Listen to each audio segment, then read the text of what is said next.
వారణాసి మహానగరంలో బ్రహ్మదత్తుడు రాజ్యాన్ని పాలిస్తున్న కాలమది. న్యాయం, సంప్రదాయాలకు పేరు పొందిన యుగమది. ఆ నగరంలో ఒక గొప్ప వేద పండితుడు నివసించేవాడు. వేదాలు, మంత్రాలలో అతడు నిపుణుడు. ప్రజలందరూ అతన్ని గౌరవించేవారు. తను మరణించిన పెద్దలను గుర్తు చేసుకుని వారికి పిండ ప్రదానం చేయాలని నిర్ణయించుకున్నాడు. అది ధర్మ కార్యమని భావించాడు. ఆ కార్యం కోసం ఒక మేకను తెప్పించాడు. శాస్త్ర ప్రకారం చేయాలనే ఆలోచన అతనిది. ఏ సందేహం లేకుండా సిద్ధమయ్యాడు. తన శిష్యులను దగ్గరకు పిలిచాడు. ఆచారం ఎలా చేయాలో చెప్పసాగాడు. అందరూ శ్రద్ధగా విన్నారు. ఈ మేకను నదికి తీసుకెళ్ళండి అన్నాడు.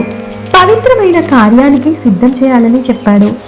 వాళ్ళకి గురువుగారి మాటే ఆజ్ఞగా మారింది.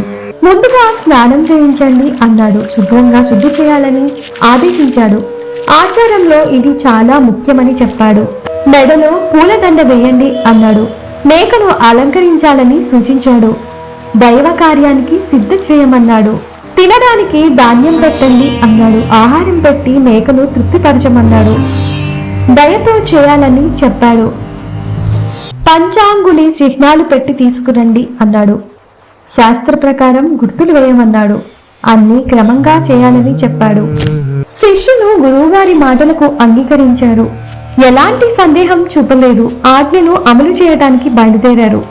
మేకను నదికి తీసుకెళ్లారు. మౌనంగా నడుచుకుంటూ ఆచార భావంతో ముందుకు సాగారు. నదిలో మేకకు స్నానం చేయించారు. ఒడ్డున నిలబెట్టి శుభ్రం చేశారు. అన్ని గురువుగారి మాట ప్రకారమే. అప్పుడే మేక ఒక్కసారిగా నవ్వింది. భల్లున నవ్వడంతో అందరూ లిక్కిపడ్డారు. అది అసహజంగా అనిపించింది. నవ్విన వెంటనే పెద్దగా గొల్లుమని ఏడ్చింది. ఆ ఏడుపు అందరి హృదయాలను తాకింది. శిష్యులు భయంతో చూశారు. శిష్యులు ఆశ్చర్యంతో నిలబడిపోయారు. అక్కడ ఏం జరుగుతుందో అర్థం కాలేదు ఎవరికి. మేక వైపు చూస్తూ మౌనమయ్యారు. ఎందుకు నవ్వావు అని అడిగారు. ఎందుకు ఏడ్చావు అని ప్రశ్నించారు. వాళ్ళంతా ఆ వింతకు కారణం తెలుసుకోవాలని అనుకున్నారు. మేక శాంతంగా మాట్లాడటం మొదలుపెట్టింది. మీ గురువుగారి ముందే చెబుతాను, ఇక్కడ చెప్పనని స్పష్టం చేసింది. శిష్యులు మేకను గురువుగారి దగ్గరకు తీసుకువెళ్లారు. మార్గమంతా ఆలోచనలో పడ్డారు. ఏదో అద్భుతం జరగబోతోందని భావించారు. వాళ్ళంతా గురువుగారికి జరిగిన సంఘటనలను పూర్తిగా వివరించారు. నవ్వు, ఏడుపు అన్ని చెప్పారు. గురువు శ్రద్ధగా విన్నాడు. ఆచార్యుడు మేకను ప్రశ్నించాడు. శాంతంగా, గంభీరంగా మాట్లాడాడు. నిజం చెప్పమని కోరాడు. పూర్వ జన్మ జ్ఞానం కల మేక మాట్లాడింది. అందరూ ఆశ్చర్యపోయారు. మేక మాటల్లో గాంభీర్యత కనిపించింది. విప్రోత్తమ అని ప్రారంభించింది. నేను పూర్వజన్మలో బ్రాహ్మడునే. గురువు ఆశ్చర్యంతో చూశాడు. మంత్రాలతో నీలాగే ఆరితేరిన వాడిని. వేదాలు నాకు కూడా తెలుసు అంది. గత జన్మను గుర్తు చేసుకుంది. పితామహులకు పిండదానం చేశాను. ధర్మ కార్యమే చేస్తున్నానని తప్పు చేయలేదని అనుకున్నాను. అందుకోసం ఒక మేకను వధించాను. అది నా పెద్ద తప్పు అయింది. అక్కడే పాపం మొదలైంది. ఒక్క మేకను చంపినందుకు ఆ పాప ఫలం ఎంత ఘోరమో వివరించింది. అందరూ నిశ్శబ్దమయ్యారు. నాకు 500 సార్లు శిరశ్ఛేదనం జరిగింది.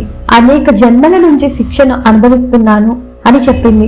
అదంతా విన్నవారికి వణుకు పుట్టింది. ఇది నా చివరి జన్మ అంది. ఇంక భయం లేదు. విముక్తి సమీపంలోనే ఉంది. ఈ రోజుతో నాకు విముక్తి వస్తుంది అంది. అందుకే భయం లేదు. మరణాన్ని స్వీకరించేందుకు నేను సిద్ధం. అందుకే సంతోషంతో నవ్వాను అంది. బంధనాల నుంచి విడుదలవుతున్నాను, ఆనందంగా నవ్వాను అని చెప్పింది. గురువు ప్రశ్నించాడు. మరి ఏడుపెందుకు అని కరుణతో అడిగాడు. మేక మళ్లీ మాట్లాడసాగింది. ఆ మాటలు మరింత హృదయాన్ని తాకాయి. అందరూ శ్రద్ధగా విన్నారు. మీరు నన్ను చంపాలనుకుంటున్నారు కదా అని. గురువు వైపు చూసింది. నిజాన్ని చెప్పాలనుకుంది. మీరు కూడా 500 సార్లు శిరశ్ఛేదం పొందుతారు. పాప ఫలం తప్పదని చెప్పింది. అది ధర్మ సత్యం అంది. ఆ జాలితోనే నేను ఏడ్చాను, మీపై కరుణతో ఏడ్చాను అంది. వెంటనే గురువు హృదయం కదిలింది. గురువు మేకతో అన్నాడు, భయపడకు, నేను చంపను అని తన నిర్ణయం మార్చుకున్నాడు.